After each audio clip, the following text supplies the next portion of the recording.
2, 3, 4, 5, 6, 7, 8, and 1, 2, 3, 4, 5, 6, 7, 8, and 1, 2, 3, 4, 5, 6. Hello, and welcome. Thank you very much. Today we are dancing with Lea Anderson, and I feel in so many ways you don't need an introduction because you are so much a part of, especially British dance history, and such a legacy. I feel very honoured and privileged to get to meet you in this way as well, to be in practice in dancing.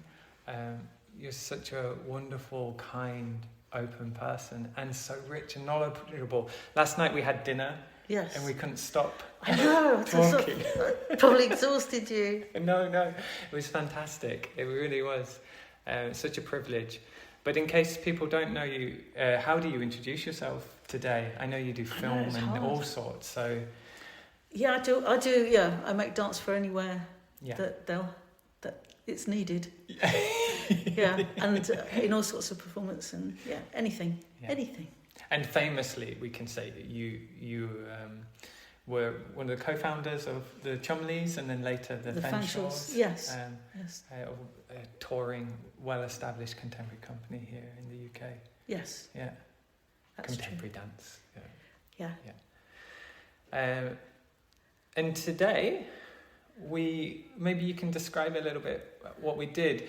We've already done the dancing. Yes. We can say, because secret was such a big important part of the practice. So do you want to try and explain for those listening a little bit?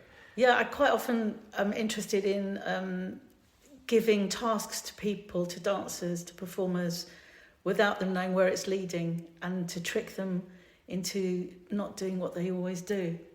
Because I find certainly you have a tendency to want to move one way and then do something else on the other direction, or spin one way only, or not spin at all, or jump. And I'm trying to find different ways of getting people to move. So I didn't tell you what we were doing. We just copied Laurel and Hardy dancing. Yeah. And we replicated it and treated it as if it were a piece of very important historical dance history, and that we needed to save it for posterity, and that we wouldn't distinguish between dance steps, inverted commas, and mannerisms or style or things that arise from people's bodies, certain body shapes and tendencies. Yes, yeah. And then once you've really spent a long time learning it and you're completely committed to it, we then try and substitute sections of it inspired by collages by Hannah Hock, and see what comes out. Yes, it becomes a mashup. There's two parts, isn't there, really? There's the first part, which is, and it was funny, or not funny, it was very endearing. There was almost a role play like moment where you switched and you're like, so we are now Peter, stop messing around. We are now dance historians. Yes. This is a story. Yeah. This is a story, and people are never quite sure how serious I am. But it is lovely because then you were sitting with Laurel and Hardy, this very short dance scene within their thing, and you're exactly right. There is so many elements within it, and we're focused just on the bodies. We're not doing too much to do with the surroundings. We're dealing with the clothing, of course. That was important, and we're trying to copy and pick up exactly each detail, and also how to transcribe. Is that a good word? Yes. From video into the room, into 3D world. Yeah. So we like conversations about which side are we standing, and is that my left hand or is that my right hand? Are we mirroring them, or are we replicating their right and their left? Yeah. And it makes me realise, I don't know if copying movement from videos is something that people do much nowadays, but when you see someone stepping into the role of someone else that they've learnt from a video, you see the ghost of the original dancer within them. And and obviously the ghosts of Laurel and Hardy were dancing in us. Because you can't, that's what people are, they're the sum of their mannerisms and movements. And even watching Laurel and Hardy, I felt like we were having conversations about their ghosts. So you were often saying, I think Hardy's not picking up the steps well enough, so Laurel is leading them. And I had a lot of thoughts, because I was focused on Hardy, of course, and you on Laurel, but I wonder, like, there's a sort of, because the narrative as well that they're trying to portray is that they're almost just tapping their feet, and because they're sort of this clueless, very innocent, beautiful creatures that sort of go into funny situations, that this tapping of feet just sort of casually turns into a dance. Yes. So I was also noticing these layers, and you spoke a lot about layers of meaning, maybe, or not meaning. You didn't say that, but do you know what I mean? Yes. These layers of information that is also in the video itself, as much as we are then embodying those layers and those ghosts of Laurel and Hardy. Yeah. And also it's kind of fun and silly thing to do, to take so seriously. Which can sometimes, it's just quite good, it can distract people from taking themselves too seriously. Well, I mean, because contemporary dance can be very exactly. We could maybe talk about that, because that was one of the difficulties of doing this with me, was the way in which you normally work. This isn't a one-to-one, let's say, of a rehearsal. When you collaborate, you're working with dancers and you're watching them take on these tasks, and you're using this method to have fun. And we also had a warm-up, I forgot to mention. Oh yeah, the warm-up. Which was walking for 10, and then 9, and then 8, then 7, and all the way down. So really complicated, making sure you're on the beat, but having to change direction at the right time, with the timing always changing. So there's these fun, playful invitations that give the dancers normally the space to do those things. However, today we had the sort of conundrum of we're going to do it together. We did it together. I think that I've devised this way of working, because if people are working in 2s or 3s and not on their own, if you work on your own, then you can kind of get into what you think is the right thing to do, or the sort of tasteful thing, or the unusual or special thing. And I quite like to get away from that and find something that you could never ever find unless you sort of crash some things together and you force people to respond. And so by me sitting outside and people working in 2s or 3s, they have to negotiate together, but they can't go too far in a direction, because they have to discuss it and justify it with the source material. Right. Yeah. So you have to say, no, Laurel does this, he doesn't do that, so you can't. Where in this picture or in this film does somebody do that? They don't. Yeah. And then they say, oh yes, but I feel that it's the only way to go. So you have these ludicrous conversations, but the movement that comes out and the relationship that it describes can be something that I could never imagine before. And that's what surprises me, and I enjoy it, because human relationships are very complex. Yes, right. And they're not always so sort of seriously about It can get very inward dancing. It can be very about how I feel all the time, and the movement that we see and enjoy and is about how we respond to each other and to the surroundings. Yeah. To our clothing. Everything. But actually, it's just so great you bring this up, because when I started teaching improvisation, I was obsessed with the sort of organisation of, are we in pairs, or are we working in 3s, or are we working as a group, as a whole, or are we working one alone, so to speak, alone? And it was fascinating, because I drew to a similar conclusion. I was like, it was beneficial for the class to have them working in 2s or 3s. And I felt like there was this huge relief I felt it as my authority didn't become the sort of the singular thing in the room where everyone's looking to me almost for like, am I doing this right? And secondly, it was discursive. The room lit.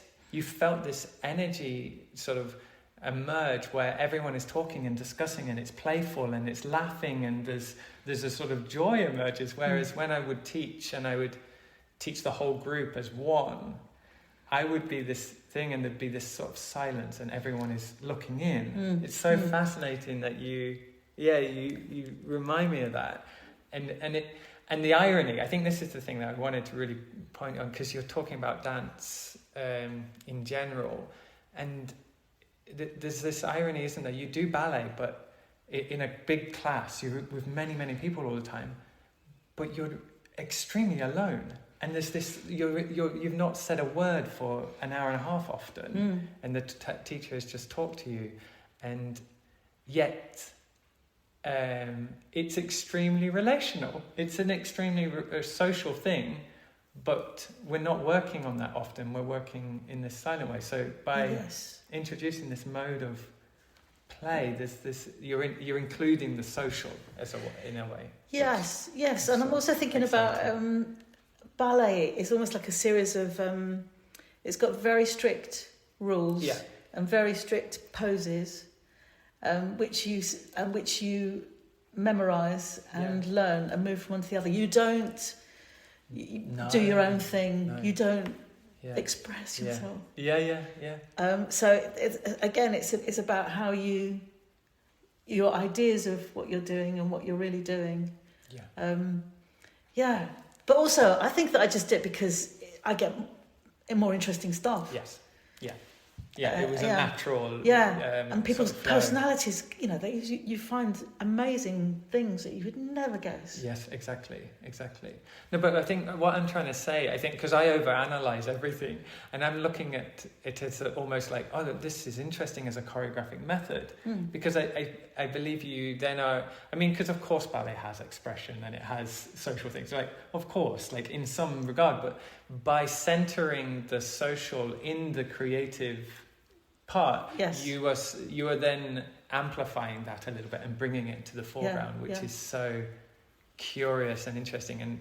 And we were working from material which is essentially from Yippee. I used this method to make little duets in Yippee, which mostly was sampling Busby Berkeley material, but also other things from the 30s. And other movement stuff. So the performers that I was collaborating with were just working with film and images all the time. Until they got so amazing at it.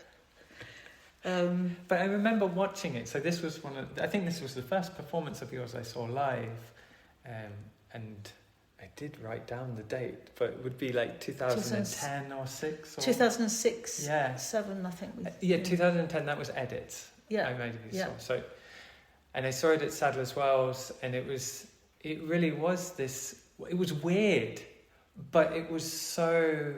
It was meaningful. Like, is the thing I'm looking for? Maybe like there was so much in it. Like I was seeing so much. There was these relationships that were sort of entwined and embedded into the little duets and trios and sort of quartets and different things that sort of emerged during the thing.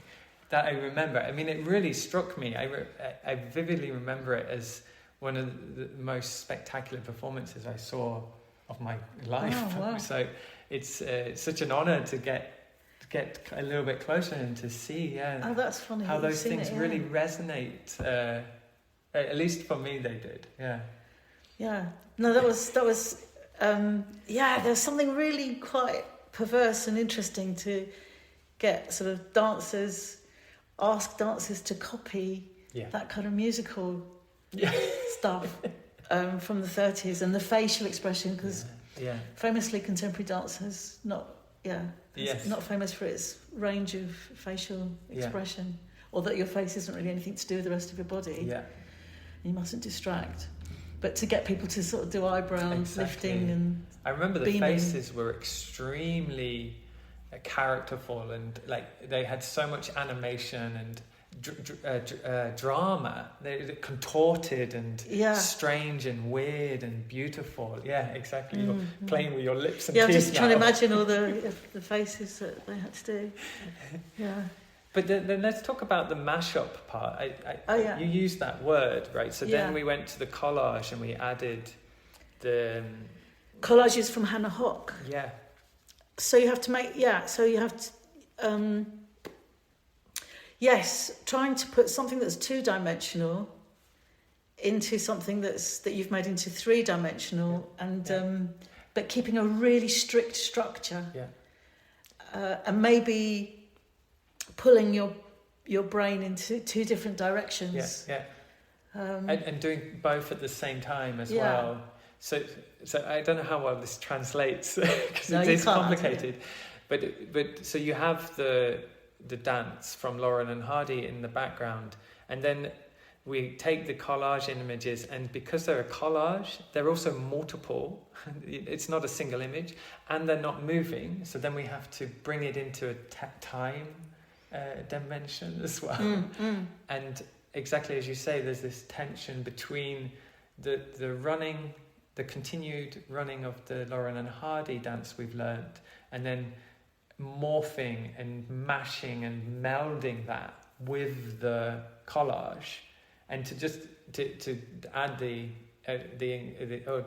demonstrate the increased mashup element of it. Then we added music from Noi, to change it more.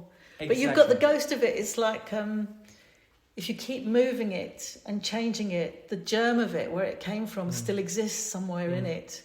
But how far can you go? Yeah. Like you could keep changing the music and keep adding more things. Exactly. And you'd still, if you've been on that journey, you still have the origin somewhere inside you. Yeah.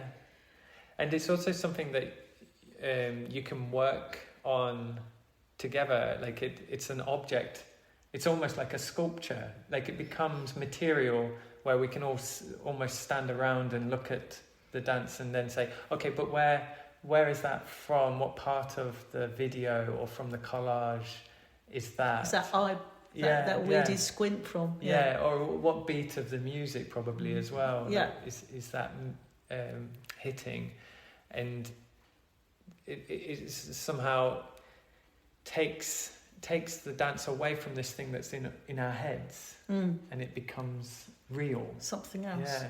But most importantly for me is that if you're in the audience and you watch this, you don't know anything about all of that, and it's not important. What's important is this very, very strange relationship that these 2 people are demonstrating, and it's kind of ludicrous. Yeah. And it's not. They're not playing for laughs. There's a lot more to it, and it's complex. But you don't really register. It's just bonkers, really. Yeah, because we can recognise there's something between these 2 people. Yeah, what's going on? Knowing, because that's very clear. Like we spoke about the secret that was important to hide from me of what's going to come next, or what images and things, and. That must be the case for the audience as well. I mean, they don't know it's Laurel and Hardy per se. No, and they don't need to know. Exactly. So it's not the important. material becomes the social almost in a weird way of the relationship. It's important for the performers and devisers to have something that's really going to be engaging and all encompassing, that they can do something really meaningful with. Yeah. And that is the hard bit, is finding the source material that speaks to them. But it's not about what the audience sees. The audience will come in and think, what the hell are they doing? Is it this sort of dance or is it that sort of dance? Which I quite like. Yeah. It is beautiful. I often use this as a sort of like reference point in my own like understanding of dance and in how it functions for the audience, or can function for the audience.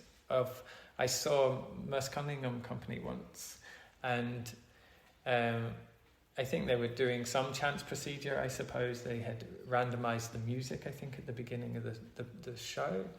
And you can see all the movement has very little flow, or so it's all sort of this staccato going from arabesque to a thing, these contorted shapes.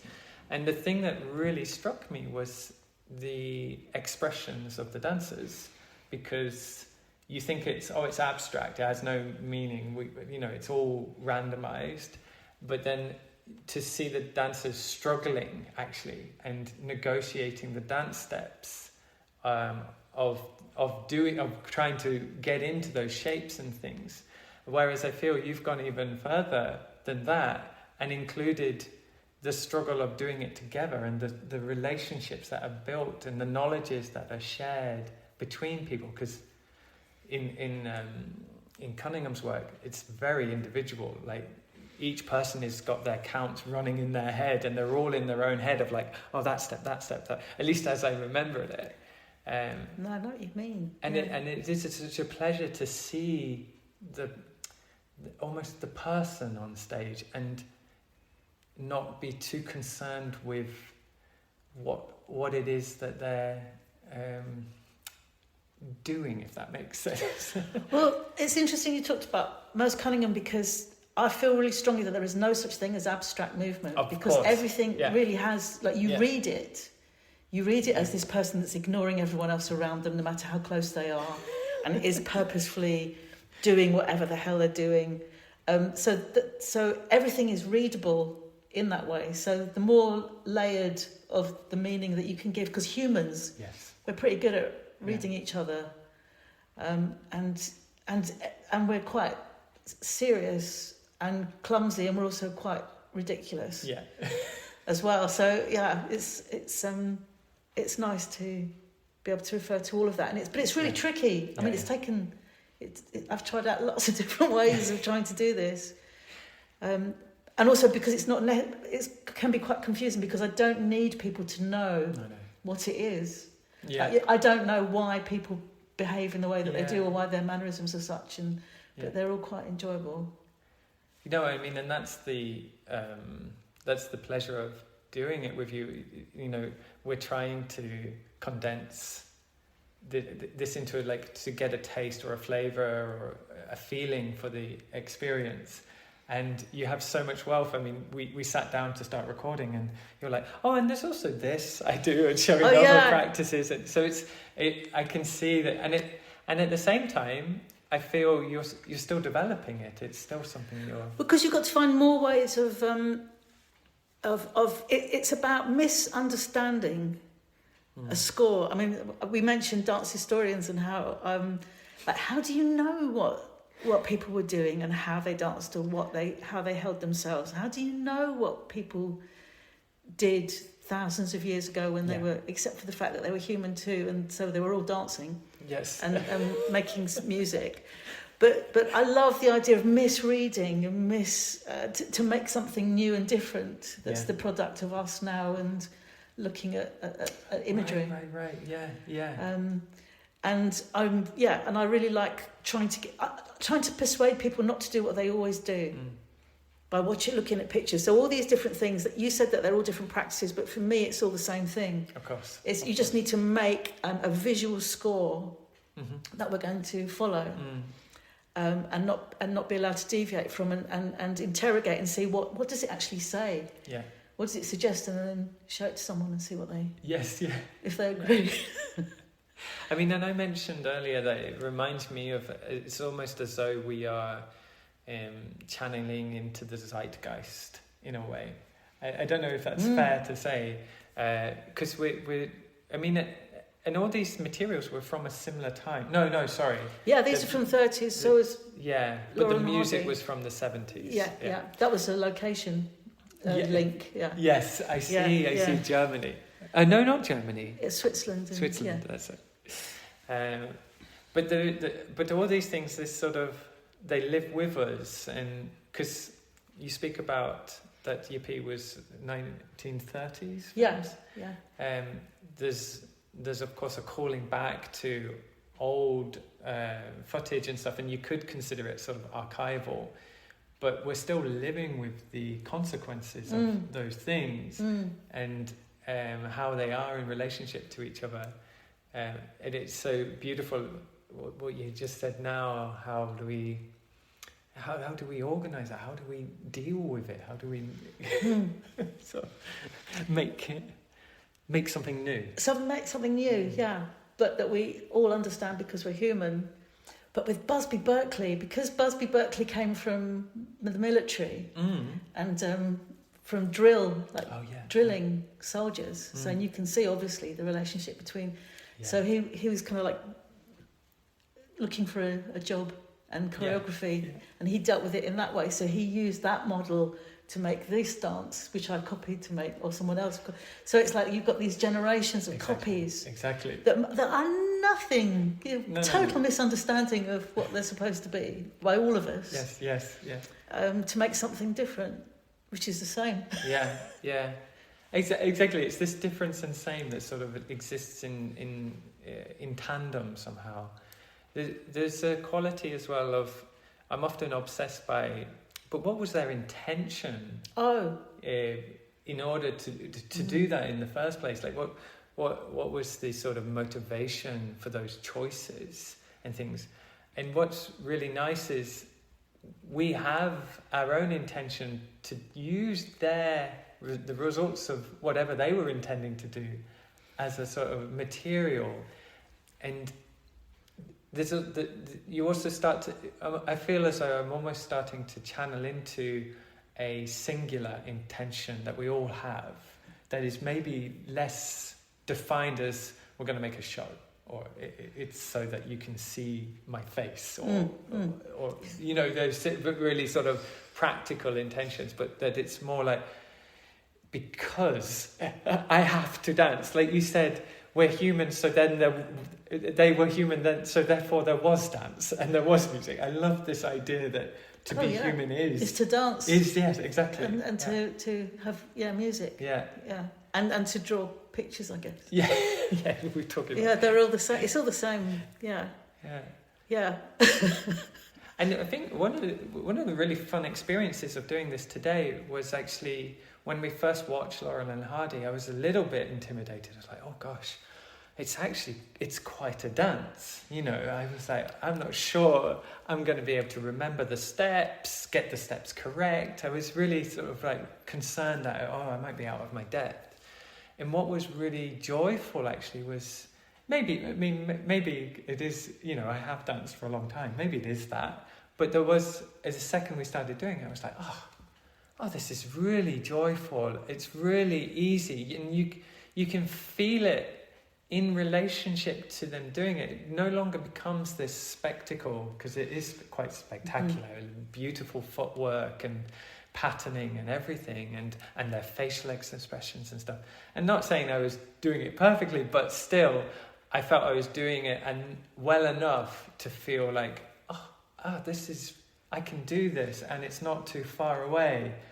And it made me relate to them in the imagination of them just dancing. And even though you felt like maybe Hardy was having a hard time remembering the steps, there's still a joy, I think, I felt in what I understood of his reason to be doing those dances. Yeah. Also, when else in your life would anyone force you to copy Laurel and Hardy for fun? I mean, no one would. You wouldn't do that in a million years. It's only because I've made you do it. No. And I mean, and it was, what was clear as well, you don't do this. No. It's not your way of preparing, say, for a rehearsal. You wouldn't put the video on and do it yourself. No, but I've watched it happen so many times that there was a sort of germ of it in my brain that I know it. But I do think it's I quite like being in a position to make people do things that are actually really quite joyful or fun. Yes. And only because it's part of we're making some work. Therefore, we'll have to do it. Yeah. Well, there's two things from that I found it interesting. Is because you said, and normally, because we're getting tired now, we do some singing. Or something. I think you said that. Yeah. Or and also you made a really, maybe I've already said this, but a really important thing of need a night's sleep to really do this work. Yeah. To settle. So there's a great joyful way of approaching it, because exactly if you were to set yourself the task to sit down and learn the steps of Laurel and Hardy, it's excruciating, but you're doing it in a way which is actually so generative and playful and joyful. And doing it with a partner, with someone else, I mean, that makes a lot of difference. You both sort of have to try and get it right, and one can remember something that the other doesn't. Two different ways of thinking about things. And because it's so county and precise, and precision is really important, you can't just sort of blur it or mess it up. You have to be in focus. You have to get in focus. So sleep is such a marvellous thing, because the next day it's better. Yeah, it's better to do it in little bits. And then see how it goes. And then actually, because I've done this a lot, I've done this several times, I kind of know, I've got certain expectations now from how things will go. But quite often I don't know. Yeah. I'll say, let's copy this. And it will be a real surprise to see the bits that people pick up on, the bits that people don't pick up on, and how well people deal with it, or they're going to get really annoyed. So it's also experimental for me. Yeah, of course. I try something and I think, it's not working. Maybe I'll think of something else. So we'll drop that. And I'll have a different film. So Laurel and Hardy probably wasn't the first film that I found. No, of course. But other things weren't. So there's just something about that people are happy to spend time with. Yeah. That's interesting in itself. And it is, there's something, you say experiment, but there's something very rewarding by working in a way which has a kind of researchy quality, where we're discovering things together, we're discovering, exactly as you say, like a nuance and things. And then additionally, which I brought up during the exercise, I was saying how my body's so different shaped, but you were like, but that's brilliant. Oh, I love that. Yeah, because then you have to take, you can't assume that he's moving like that because of his body shape. Exactly. You have to analyse it and then find a way of, referencing that in your own movement. Yeah, exactly. Which might make a different style of moving, which might have something about it that's really, really interesting, or funny, or sad. Yes. I don't know. It's and it's this sort of melding, because also one of the things of learning dance and watching dance is this thing of it's sitting in our nervous system in a way. And what was interesting was you kept on using the other foot to the one that was, and that really felt like it was an echo of from watching. Yes. I watch it from the other way around. Elsewhere in you, even though. In this moment, you were using your brain to this step, but your body already was like, no.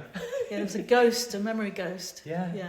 It was just really beautiful for it to emerge like that. It was such a pleasant encounter, perhaps, with ourselves as this sort of amalgamation of each other and all the references.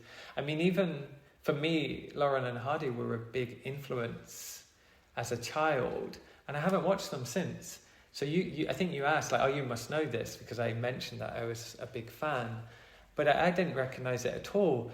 But the second we started doing it, it's floods of emotions almost, actually, of their mannerisms and their play. And we mentioned the thing with the tie. And it really connects to a core part of me. It doesn't really belong to them.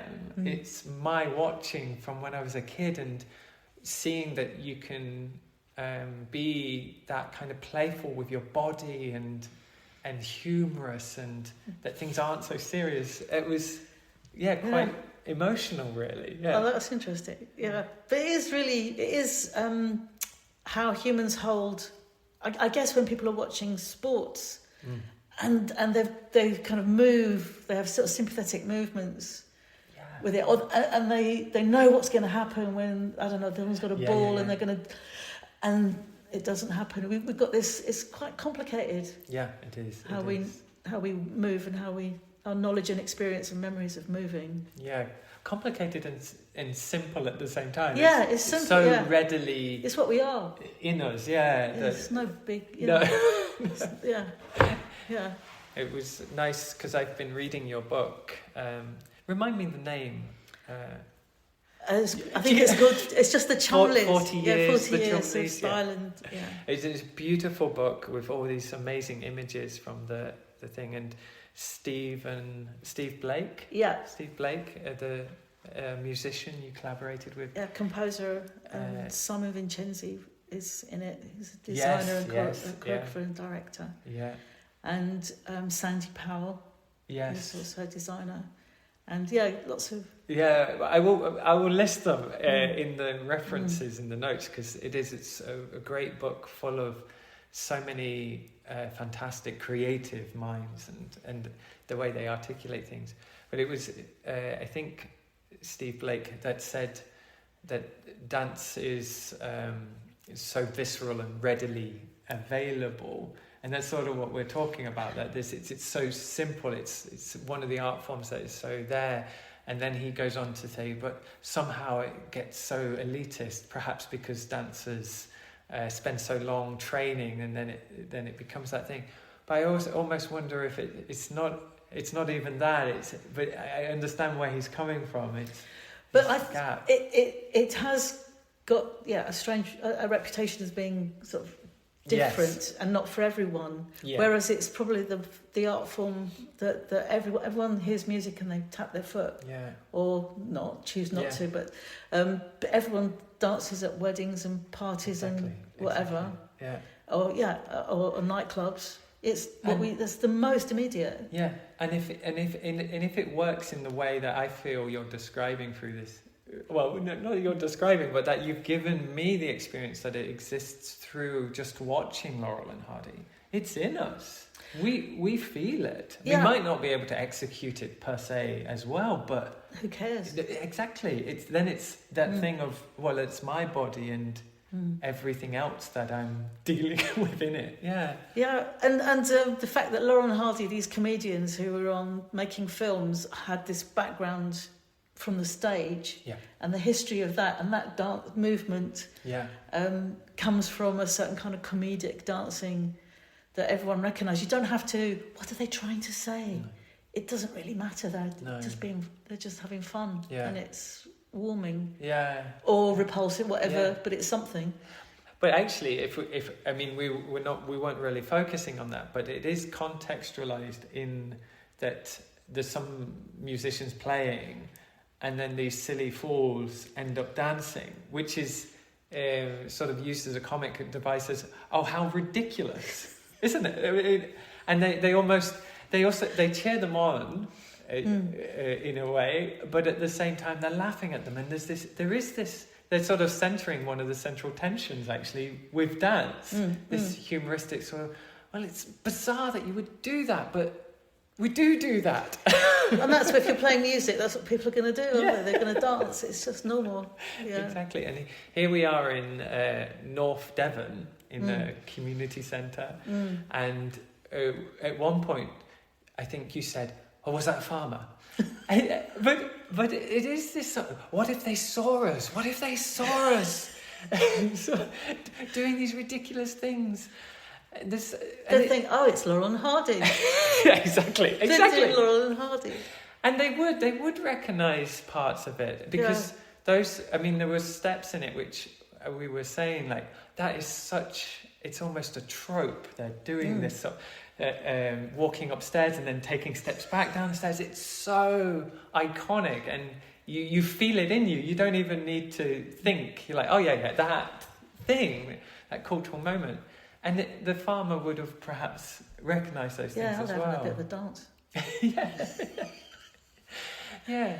But somehow it's policed, isn't it? It's a sort of like, oh, but you shouldn't do that, or that's a waste or difficult. Of time, it's difficult to understand. What are they trying to say? Yeah. They're not saying anything. No. How could they? Not a word is being uttered. Yeah. Yeah. Yeah, but it's not meaningless. That's the other thing, though. No, absolutely not. Yeah. It's extremely meaningful, but partly because it's almost because there's not a coherent meaning. It's more meaningful to do because you're doing it regardless. It's like you were talking about working in Peru. When you meet someone you can't communicate with verbally, the fact that you continue to spend time with them and try to be with them, which will include a lot more physical body language and stuff, is more meaningful. Not more meaningful, but it has a great meaning. It has meaning, yeah. Because we know that we're not doing the sort of easy. But if I wanted something that was that kind of communication, I would have written something. Exactly. Or said something. Yeah. I mean, it's not like choreographers and dancers can't speak. Yeah, exactly. And if I want to tell a story... I'll do it. I can just tell you. Yeah. I always say that to my students. I always say, well, if you want to say that, just say it. Yeah. Sounds like... Yeah. Karaoke. Syllable, yeah. No, not karaoke. Charades. But how was the experience? Because you have these fantastic... you my cards. Them. Yeah. So, I make these little cards with an image on each one so that you can make a storyboard. So you can either copy film and try and copy that into a three-dimensional space like we did with Laurel and Hardy, or I make a storyboard which takes the form of little cards with images on that usually share an aesthetic, or they come from one particular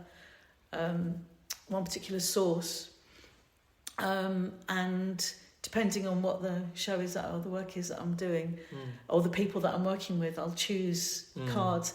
But I'm not always right. So it's best to have several packs so that you can try different languages. Quite often, it's just you don't have all the information about what the body's doing. It might be just a hand or a leg, and then the dancer has to, from their experience, imagine what the rest of the body was doing. Exactly. Yeah.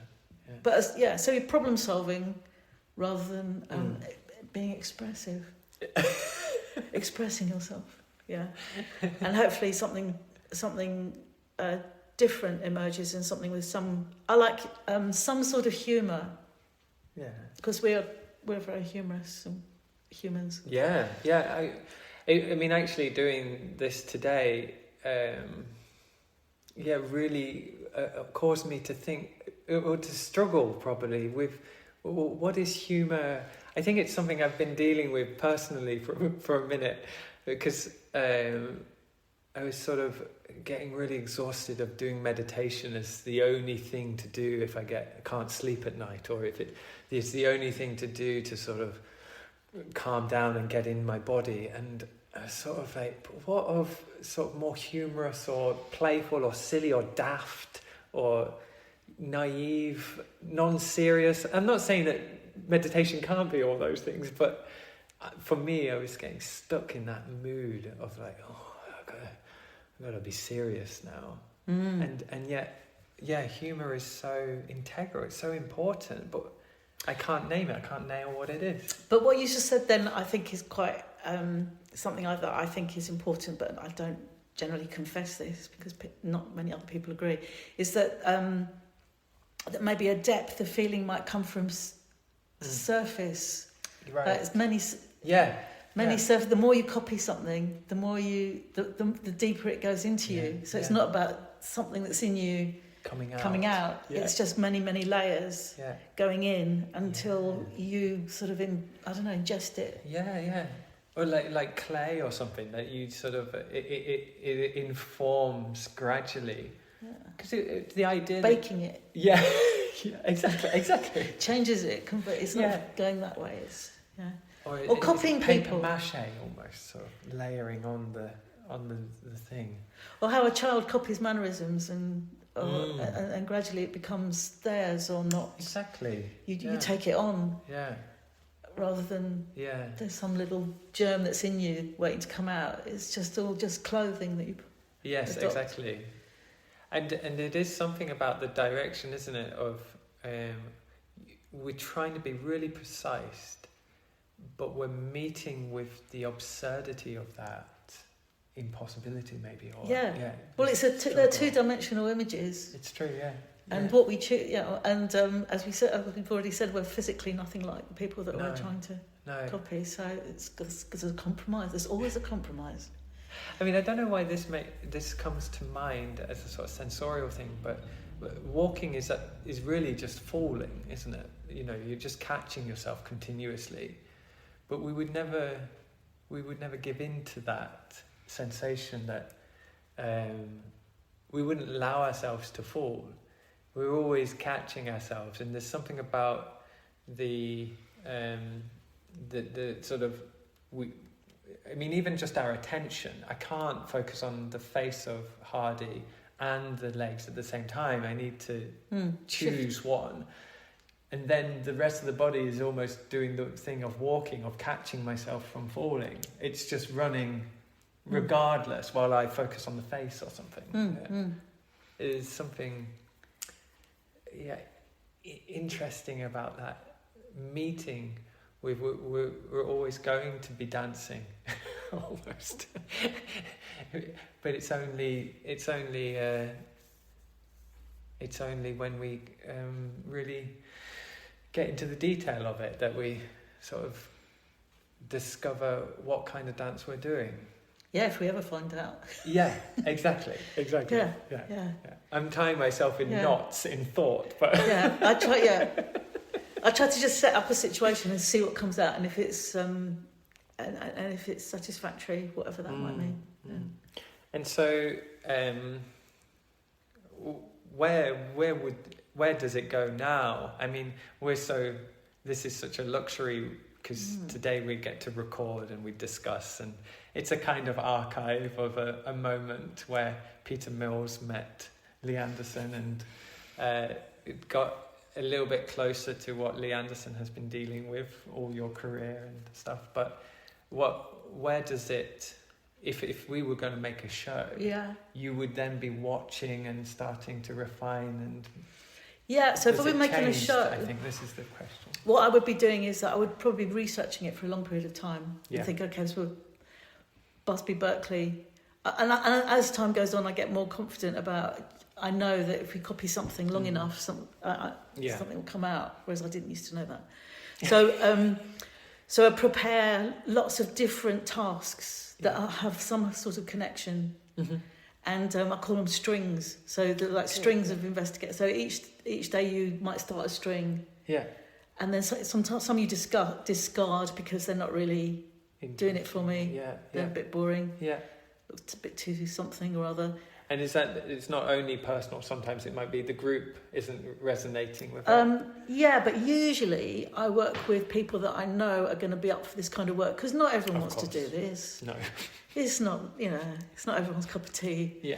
So people, and it's great when there are people that I can work with that are, some people are so deep saying, look, there's a hand in the back of this here from the side. There's a hand, and you haven't been looking there because you're busy looking at Laurel or Hardy or whatever. Yeah. If we're copying this, then somebody should do that at that moment. Yeah. So if you've got people, so things that it kind of can get out of control with the detail and the, and then you have to look at it afresh to think, well, what have we got here, and how is this going to be useful in this collection? Yeah.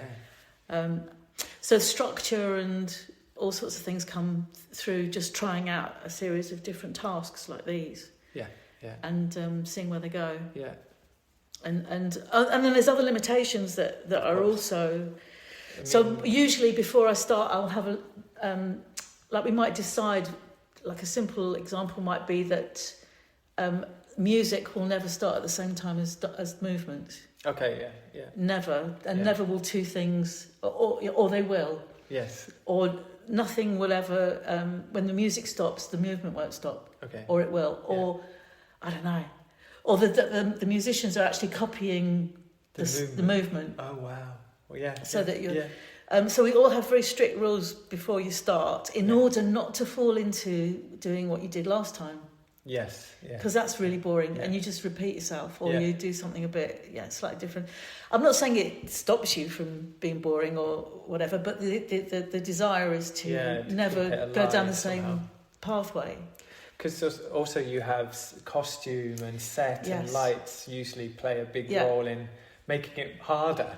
Making it harder, yeah. So if you decide before you start where the lights are, Yeah. then you might find that you've made it all in the dark bit, Yes. and you're not going to move the lights because No. you've decided that they're there, Yeah. or that the costume will stop you being able to do quite a lot of the movement that you. Yeah. So you then have to rework it with the costume. Yeah. Otherwise, you just end up wearing. And just out of curiosity, would you work like this right up until premiere? Or is there a moment where then it's like, oh no, now it's rehearsal and we repeat exactly the same? Oh, you would. Yeah. The difficulties would be making sure that the costume was properly used. Yeah. So that it doesn't. So you wouldn't sort of take away a massively huge, or you might cover the face completely. I mean, that's happened. Okay. And so the dancers can't see where they are, Yeah. or the edge of the stage. Yeah. So they might have to relearn it all by just steps alone. Yeah. 5 step forward, Yeah. 5 step back. Yes, and an emergency procedure in case someone's going too near the edge of the stage. Yeah. But because then that makes it different. You're not doing something that's simple and easy. And that dance isn't the movement is complex. That you move in your costumes in a space with people, and that is part of the meaning of it. Yeah. That we understand. So I like to have all of that.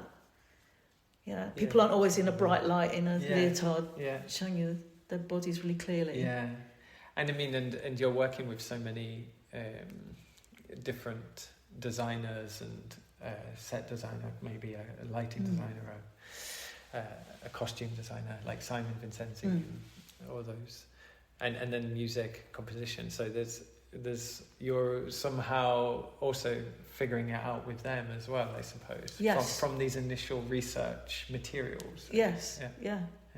It's marvellous. It's such a playful journey of bringing alive these encounters almost of what happens when Hannah Hook and Lauren and Hardy meet. Yeah, exactly. And they sort of mash up, and us dancers and the composer and the set designer and then the audience, and there's a sort of real beautiful sort of we're all here sort of vibe. Yeah, it's all quite complicated, but it's also yeah.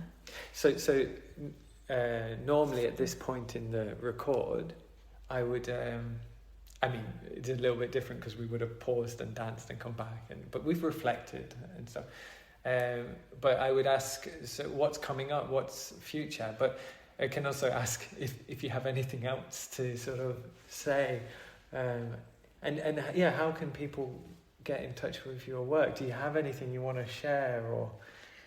I haven't really thought about this. Yeah, I mean, I've got I've got Vimeo. I'm sorry. I can link. Things. You can link. Give all your links. I can. And things. You have some links. Because you are still working. Yes. And your work is existing in many different places. You were talking about collaborations in Peru and Finland and all sorts of things. So I'm doing a few things this year, but at the moment I'm just sort of R&Ding. Of course, doing them, but But then we tell people to look at my website. We'll look at your website, your Instagram as well. Oh yeah, Instagram and all that jazz. But this was such a pleasure to get into the weeds of it and to really play. So wonderful because I've worked with Frank Bock and I've worked with Simon Vincenzi in different ways, and also they have episodes like this, so people can see the sort of, and there is a beautiful relationship. I don't think I could sort of draw complete parallels because of course you're all very different. But yeah, we've all worked together quite a bit. Yeah, it's such a pleasure, and I think also I'd like to say thank you. And one of the things I'm really grateful for these days is how optimistic and inspiring and excited about making art and dance you are. It's such a gift to be with you, and it's so hopeful. It's really warming. Maybe that's my interpretation. Maybe you don't feel like that, but it's easy to really be glum about it, but we're only in it for the fun. Yes, I think. Otherwise, we'd have done something more sensible. Yes, it's true.